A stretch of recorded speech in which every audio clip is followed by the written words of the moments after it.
C plus plus, Java, Python, এগুলো একটু যদি হালকা।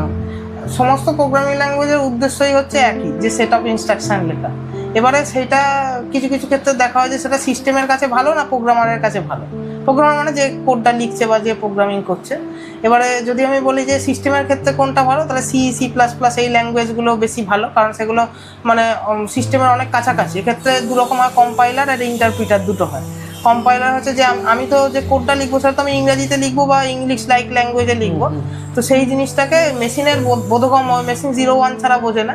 তো সেই হ্যাঁ, তো সেই জিনিসটাকে মেশিন রিডেবল জিনিসে কনভার্ট করা, সেই কাজটা করা হচ্ছে কম্পাইলার বা ইন্টারপ্রিটারও করতে পারে। ইন্টারপ্রিটার লাইন বাই লাইন করে, আর কম্পাইলার পুরো কোডটাকে একসঙ্গে কম্পাইল করে দেয়, মানে পুরো কোডটাকে একসঙ্গে ট্রান্সলেট করে ফেলে মেশিন কোডে, তারপর মেশিন সেটাকে রিড করতে পারে।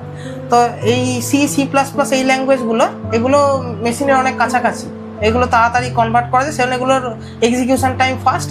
সেজন্য অপারেটিং সিস্টেম হোক কিংবা যেগুলো খুব মেশিনের কাছাকাছি থাকার প্রয়োজন বা মেশিন লার্নিং এর কোর অ্যালগোরিদম, সেইগুলো এই সি, সি প্লাস প্লাসে লেখা হয়ে থাকে।